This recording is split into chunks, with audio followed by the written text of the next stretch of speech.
2022년 2월 16일 수요일 새벽 본문 말씀은 요한복음 13장 18절에서 30절 말씀입니다. 내가 너희 모두를 가리켜 말하는 것이 아니니라.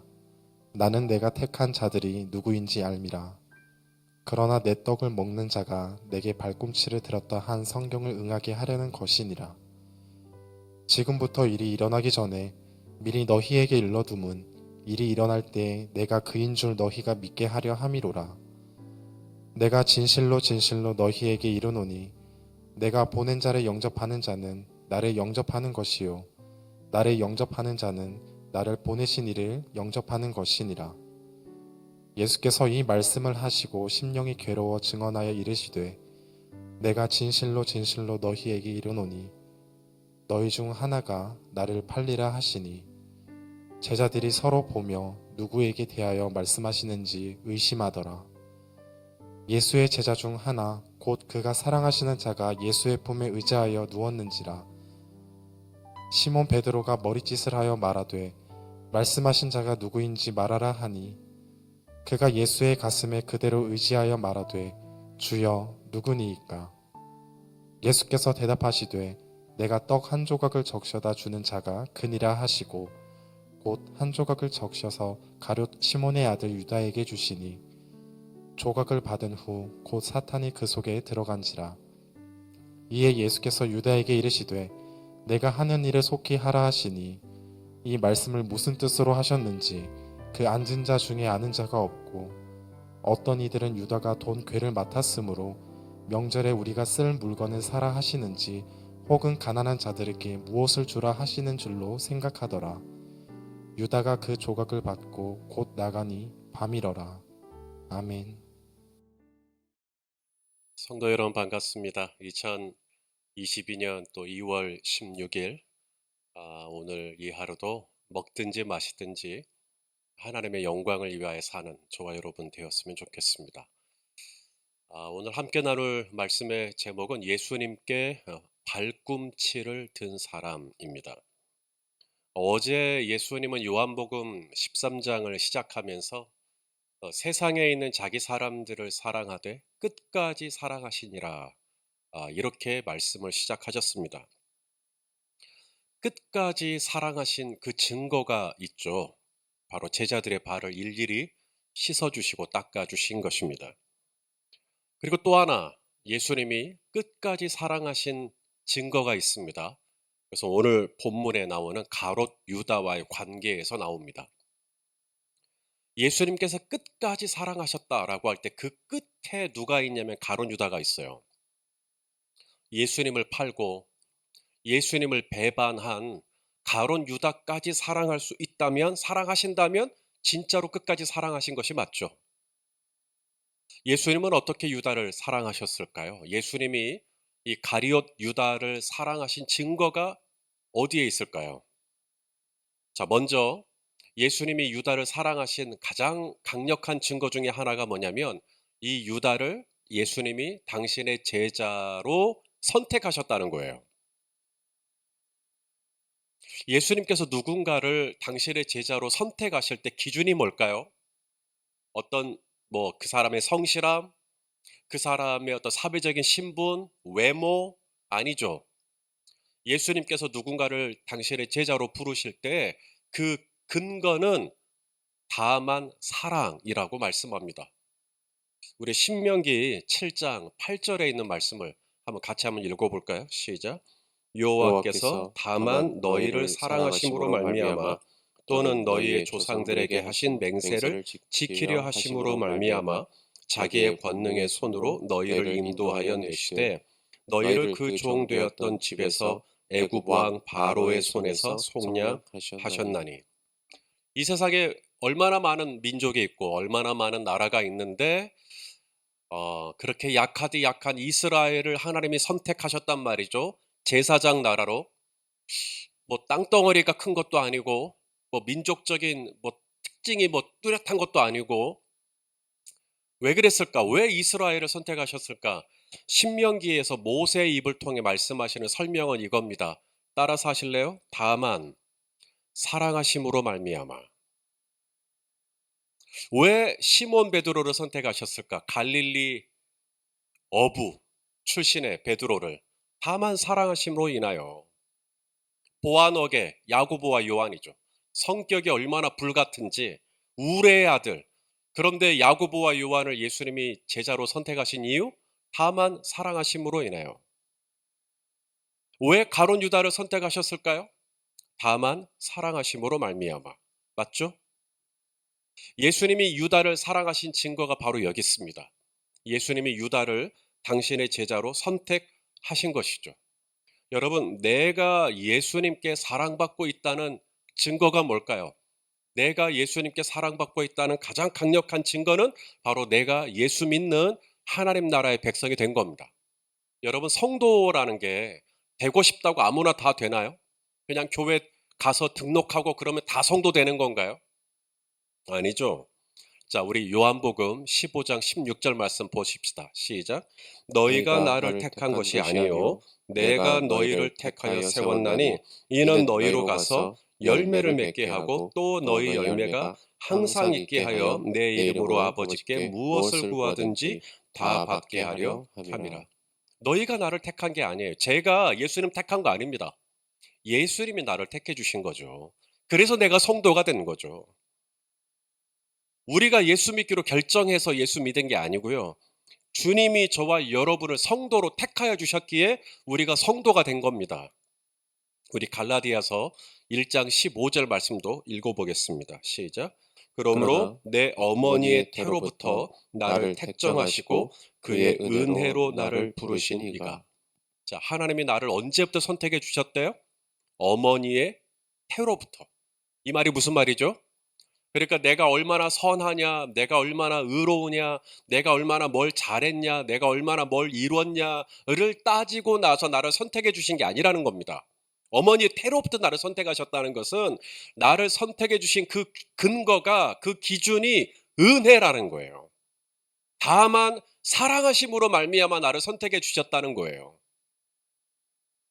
그러므로 성도 여러분, 확신을 가지십시오. 누가 뭐래도 우리 성도님들의 외모가 어떻든, 나이가 어떻든, 사회적인 지위가 어떻든, 수입이 얼마든, 내가 얼마나 배웠든 상관없습니다. 누가 뭐라 해도 우리 성도님들은 하나님이 사랑하시는 사람 맞습니다. 부모가 나를 사랑한다. 부모는 나를 사랑해. 라는 확신을 자녀가 가지면 그 자녀는 자존감이 높아져요. 우리 선생님이 날 사랑해. 응? 우리 회사의 사장이 나를 사랑해. 우리 교회 목사님이 나를 사랑해. 내가 인정하는 권위자로부터 사랑을 받아도 굉장히 자신감이 생깁니다. 하물며 만왕의 왕이시요 하늘과 땅을 통치하시는 온 우주의 통치자 하나님이 나를 사랑하신다는데, 성도 여러분, 자신감을 좀 가지십시오. 말씀을 하나만 더 볼까요? 로마서 8장 39절 시작. 높음이나 깊음이나 다른 어떤 피조물이라도 우리를 우리 주 그리스도 예수 안에 있는 하나님의 사랑에서 끊을 수 없으리라. 정말 예수님이 이 세상에 있는 자기 사람들을 사랑하실 때 끝까지 사랑하셨나? 제자들의 발을 일일이 씻기시죠. 그리고 또 하나, 당신을 배신할, 당신을 팔아넘길 가룟 유다까지 사랑하십니다. 끝까지 사랑하시죠. 가룟 유다를 어떻게 사랑하셨냐고요? 유다를 당신의 제자로 삼으시잖아요. 그리고 또 하나가 있습니다. 예수님이 유다를 사랑하신 증거. 첫째는 유다를 제자로 선택하셨다는 것이고, 그 다음 둘째는 이제 유다가 당신을 팔 걸 알고 있는데, 유다가 예수님을 팔 것에 대한 예수님의 감정이 야, 네가 나를 팔어? 라고 하는 어떤 실망과 분노와 미움과 이런 게 아니에요. 예수님이 가룟 유다가 당신을 팔 걸 아는데 유다를 향해서 끊임없이 품고 있는 마음이 뭐냐면 연민, 불쌍히 여기는 마음, 긍휼히 여기는 마음입니다. 이게 사랑이죠. 요한복음의 기록과 다른 공관복음, 마태, 마가, 누가의 복음이 조금 달라요. 이 마태, 마가 같은 경우에는 이 가룟 유다에 대한 얘기를 쓸 때 굉장히 세게 얘기합니다. 태어나지 말았어야 할 사람이다. 막 이런 표현을 막 씁니다. 우리 하나만 읽어볼까요? 마태복음 26장 24절 시작. 인자는 자기에 대하여 기록된 대로 가거니와 인자를 파는 그 사람에게는 화가 있으리로다. 그 사람은 차라리 태어나지 아니하였더라면 제게 좋을 뻔하였느니라. 요한복음에서는 이런 표현 없어요. 마태복음에서는, 마가복음에서도 똑같고 태어나지 말았어야 했다. 누가복음에서는 화가 있으리로다. 우리 누가복음 22장 22절도 보겠습니다. 인자는 이미 작전된 대로 가거니와 그를 파는 그 사람에게는 화가 있으리로다 하시니라. 요한복음에서는 이렇게 격양되지 않아요. 오히려 요한복음에서는 굉장히 예수님의 마음이 괴로워하십니다. 마음 아파하세요. 안타까워하세요. 자, 오늘 본문 21절 말씀 같이 읽겠습니다. 시작. 예수께서 이 말씀을 하시고 심령이 괴로워 증언하여 이르시되 내가 진실로 진실로 너희에게 이르노니 너희 중 하나가 나를 팔리라 하시니. 너희 중에 한 사람은 태어나지 말았어야 했다. 이런 얘기 안 하셔요. 화가 있으리로다. 이런 얘기 안 하셔요. 마음 아파하세요. 심령이 괴로워. 다른 번역으로 보니까 몹시 번민하여. 이전의 개역 한글 같은 경우에는 심령이 민망하여. 카톨릭 쪽에서도 그런 번역이 있어요. 예수님이 마음이 심란하셨다. 이것이 유다를 향한 예수님의 마음이었어요. 실망하고 화를 내고 분을 내고 째려보고 그게 아니에요. 오히려 안타까워하시고 불쌍히 여기는 마음으로 유다를 바라보시죠. 아시는 것처럼 예수님은 이 제자들 그룹 안에서 이 가룟 유다에게 직책을 하나 맡겼죠. 돈 맡은 궤. 그렇죠? 돈꾀를 맡겼단 말이죠. 돈꾀를. 이게 회계, 재정을 맡긴 겁니다.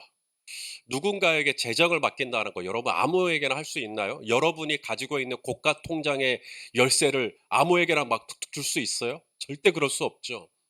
근데 이 12명의 제자들의 살림의 모든 열쇠를 유다에게 맡겼다. 이건 뭐죠? 믿었다는 이야기죠.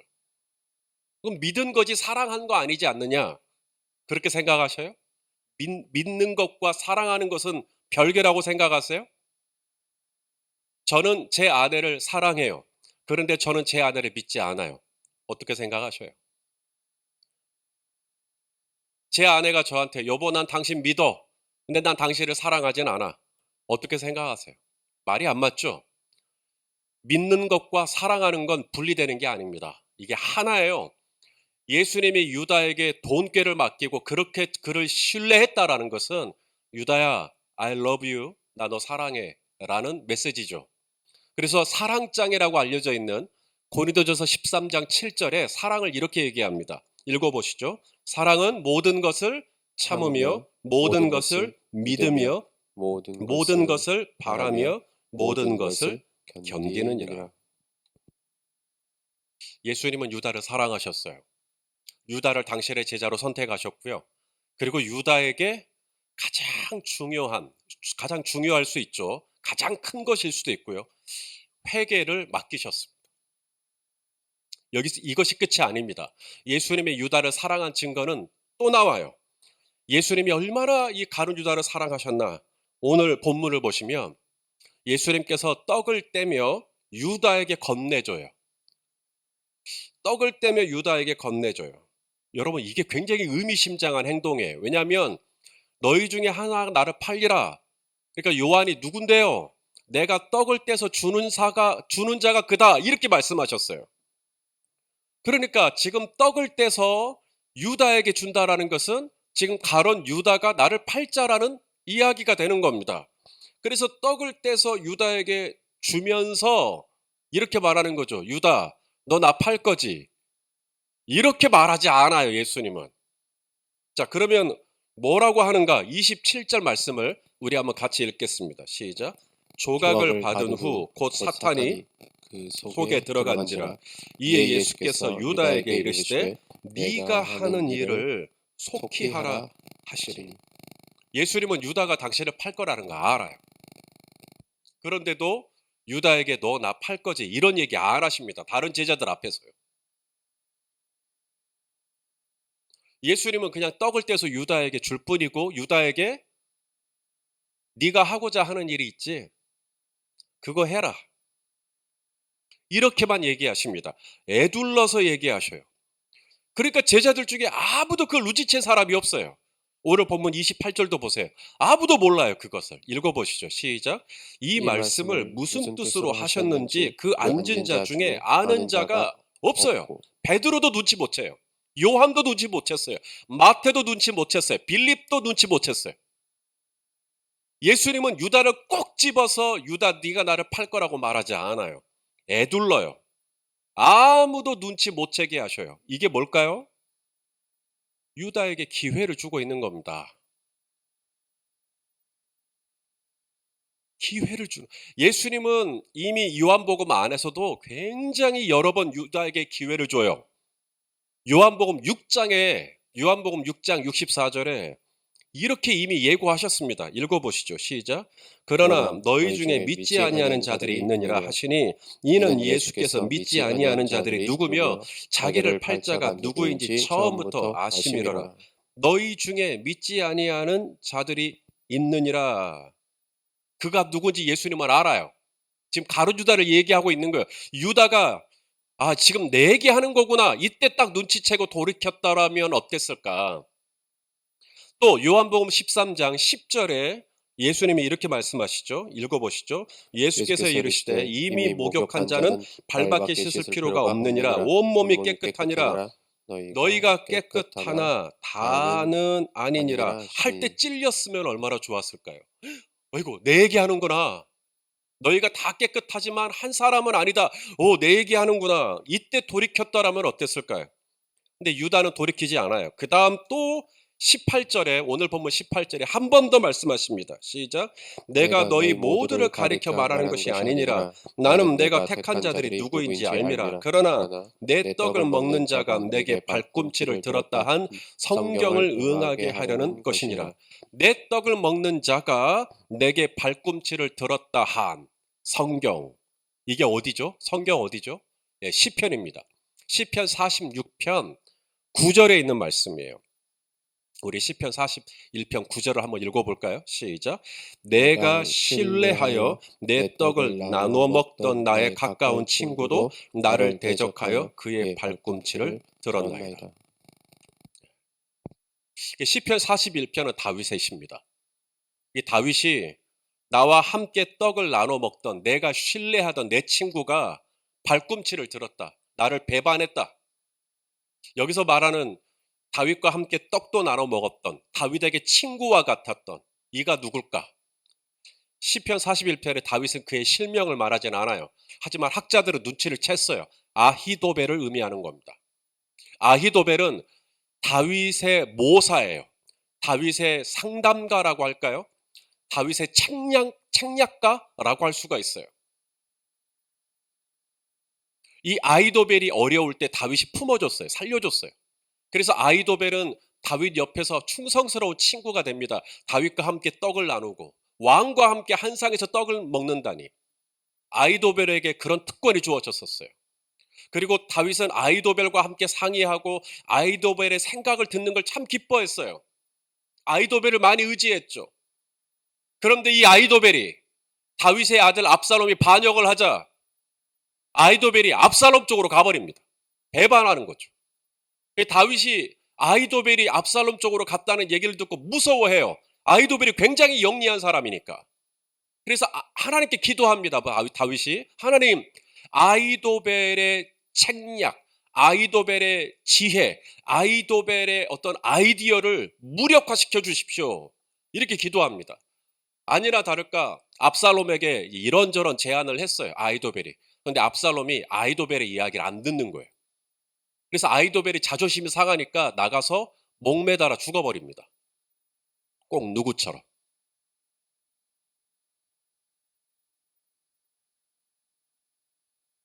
사랑하시는 성도 여러분, 계속 기회가 있었어요. 가룟 유다에게. 예수님은 계속 유다만 알아들을 수 있는 메시지로 유다를 계속 찔렀어요. 요한복음 6장에서 한 번, 요한복음 13장에서 적어도 3번, 4번 계속해서 유다에게 기회를 줬어요. 왜 그렇게 한 거예요? 유다를 사랑하니까. 유다가 멸망되지 않았으면 좋겠으니까. 유다가 돌이켰으면 좋겠으니까. 아니, 유다가 뭐가 예쁘다고 이렇게 또 기회를 주고 또 기회를 준단 말인가? 다만 사랑하심으로 말미암아. 사랑하시는 성도 여러분, 가론 유다까지도 이렇게 끝까지 사랑하셨다면 저와 여러분도 끝까지 사랑해 주시지 않겠습니까? 나 같은 죄인을 선택해 주시고 성도 삼아 주시고 하나님을 아빠 아버지라 부르는 자녀가 되게 해 주신 이 놀라운 사랑. 내가 또 예수님의 마음을 아프게 할 때마다 나를 노려보고 나를 꾸짖고 이게 아니라 심령이 괴로워하면서 나를 불쌍히 여기시는 그 예수님의 사랑. 그리고 나에게 끊임없이 기회를 주죠. 아들아, 그러지 마라. 딸아, 그러지 마라. 교회에서 그렇게 하지 마라. 끊임없이 기회를 주죠. 오늘 이 하루도 왜 주어졌을까요? 오늘 이 하루도 주어진 것도 기회예요. 하나님의 뜻대로 살 수 있는 기회, 하나님이 나에게 좀 돌아오라고 말씀하시는 기회죠. 이런 기회를 오늘 이 하루를 또 주셨다면 나를 사랑하신 증거죠. 오늘도 그렇게 하나님의 놀라운 사랑을 받은 성도답게 오늘 이 하루도 정말 하나님의 기쁨이 되어드리는 귀하고 복된 날 되시기를 예수님의 이름으로 축원합니다. 기도하겠습니다. 존귀하신 하나님 아버지, 나를 사랑하시되 끝까지 사랑해 주시는 그 예수님의 사랑 안에서 오늘도 안정감을 가지고 우리 주님을 바라보고 우리 주님을 생각하고 우리 주님을 영화롭게 하는 귀한 날 되게 하여 주시옵소서. 예수님의 이름으로 기도드리옵나이다. 아멘.